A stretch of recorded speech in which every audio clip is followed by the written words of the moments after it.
Ces dernières années, les modes de consommation des médias ont drastiquement changé. L'Internet, en dépit de la résistance des médias traditionnels, qui sont la télé, la radio ou la presse, a considérablement bouleversé le quotidien des consommateurs. Face à ces chamboulements, la radio arrive à résister encore à la montée des médias numériques. En témoigne une récente enquête d'Afrobaromètre. En effet, l'analyse effectuée par Afrobaromètre est portée sur la base des données de 39 pays sur le continent africain. En effet, il ressort de l'enquête que la radio demeure le média le plus utilisé et le plus démocratique. Elle continue d'être accessible de façon homogène à tous les groupes démographiques. 65% des Africains ont un accès facile à la radio en milieu urbain ou rural, alors que les réseaux sociaux sont à 63% en milieu urbain et 28% en milieu rural. L'Internet, quant à lui, est disponible dans les zones urbaines à 59% et à 24% en zone rurale.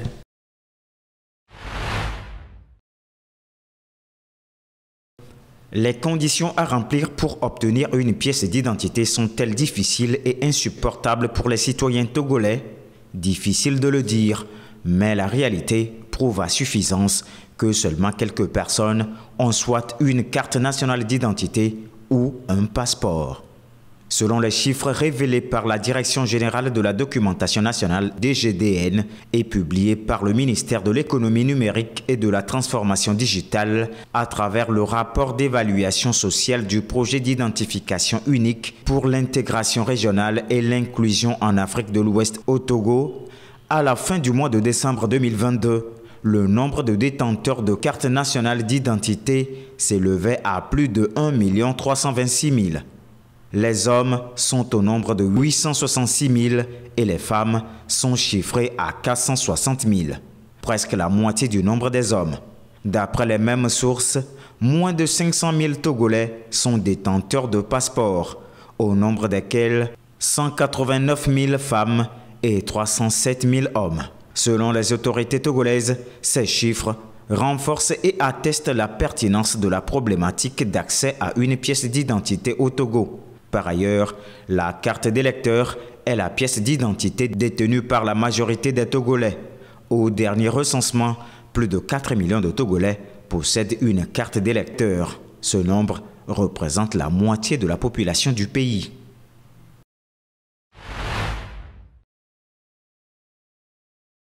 L'Afrique de l'Ouest devient de plus en plus l'un des points névralgiques du trafic des produits médicaux et surtout de la drogue. En témoigne un récent rapport de l'Organisation des Nations Unies qui indique que la sous-région ouest-africaine connaît une explosion du trafic de la drogue. Le rapport précise que la cocaïne est la drogue la plus saisie après la résine de cannabis. La région du Sahel, actuellement confrontée aux problèmes sécuritaires liés au terrorisme et au djihadisme, devient la plus importante plaque tournante de transit et de commercialisation des substances psychotropes. En 2022, par exemple, plus de 1450 kg de cocaïne ont été saisis au Mali, au Burkina Faso, au Niger et au Tchad. Selon le rapport, ce trafic de drogue fournit des ressources financières aux groupes armés de la région.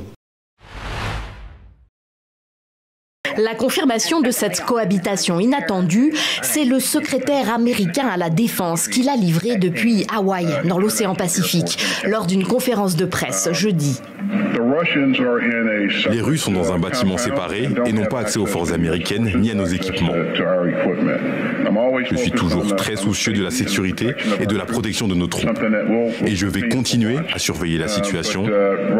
Mais pour le moment, je ne vois pas de problème significatif dans ce dossier en termes de protection de nos forces. Militaires russes et américains vivent donc, malgré eux, côte à côte sur cette base nigérienne dite 101 de Niamey, située à côté de l'aéroport. Alors que bien loin du Niger, sur le front ukrainien, Washington s'oppose à Moscou en fournissant une aide militaire massive à l'armée ukrainienne. Une situation incongrue et qui pourrait durer jusqu'au départ définitif des troupes américaines du pays. Les autorités nigériennes, emmenées par le général Tchani, ont en effet dénoncé unilatéralement en mars l'accord de coopération militaire passé avec les États-Unis qui appuyait jusqu'alors l'armée nigérienne dans sa lutte contre les groupes djihadistes. Washington dispose de plus d'1 millier d'hommes sur place et d'une base de drones près d'Agadez, construite pour 100 millions de dollars. Les modalités du retrait américain sont en cours de discussion. Un chassé-croisé semble donc se mettre en place. Le mois dernier, des instructeurs russes sont au contraire arrivés à Niamey et du matériel militaire a été livré au Niger par la Russie. Il y a 2 jours encore, ils battaient campagne dans le sud du pays. À l'heure de se rendre plus au centre, dans les autres provinces du Tchad, ces militants du groupe de concertation des acteurs politiques martèlent leur message. Pour eux, le pouvoir a été confisqué. Un seul moyen pour en changer, le décrédibiliser. Nous demandons tout simplement aux Tchadiens de rester à la maison. S'ils sortent, ils vont consister à augmenter le taux de participation qui vise à légitimer Mahamat Idriss Déby Itno. Il a suscité les 9 candidats. C'est simplement pour lui permettre d'augmenter le taux de participation pour crédibiliser son élection parce qu'il va confisquer le pouvoir.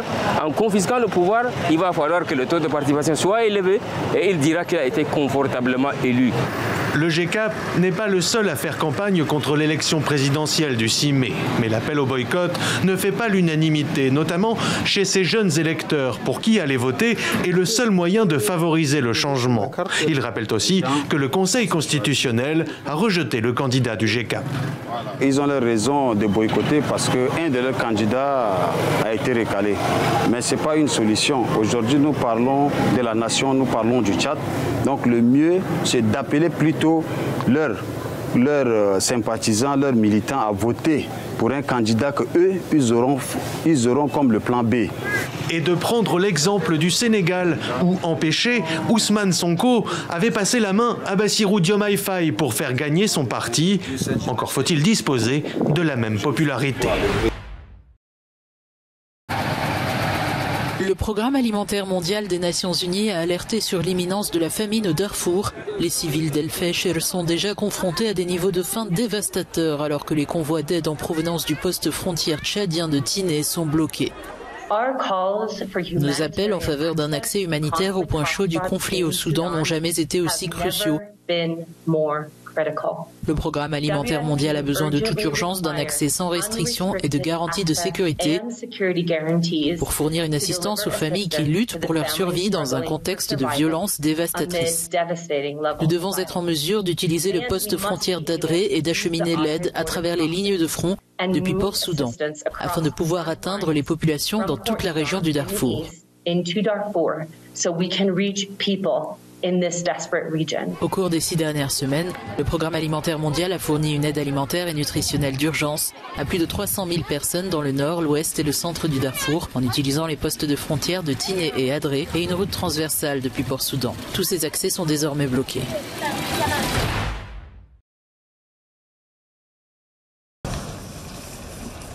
Des gangs haïtiens ont pris le contrôle de plusieurs quartiers de la capitale à Port-au-Prince. Les bandits ont brûlé des maisons et échangé des coups de feu avec la police pendant des heures. Terrorisés par ces scènes de violence, des centaines de personnes ont été contraintes de plier leurs bagages jeudi. Les attaques ont commencé mercredi en fin de journée dans les quartiers de Solino et Delmas 18, 20 et 24 situés au sud-ouest de l'aéroport international de Haïti.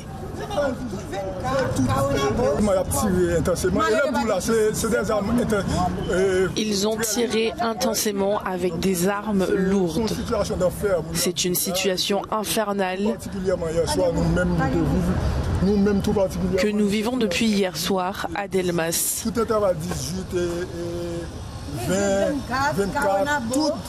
Ils n'arrêtent pas de mettre le feu. Animées par la circulation, les rues des quartiers sont aujourd'hui désertes. Il s'agit de l'une des plus grandes attaques depuis l'annonce de la nomination du nouveau Premier ministre haïtien.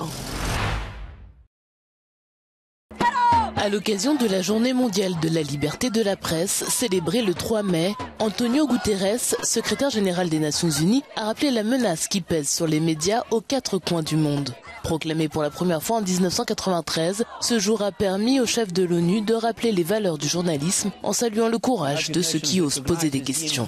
Les Nations Unies reconnaissent le travail inestimable des journalistes et des professionnels des médias qui veillent à ce que le public soit informé et engagé. Sans fait, nous ne pouvons pas lutter contre la désinformation. Sans responsabilité, nous ne pourrons pas mettre en place des politiques solides. Sans liberté de la presse, nous n'aurons aucune liberté. Une presse libre n'est pas un choix, mais une nécessité.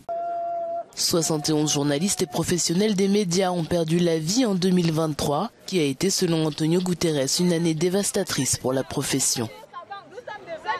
La liberté des médias est assiégée. Et le journalisme environnemental est une profession de plus en plus dangereuse.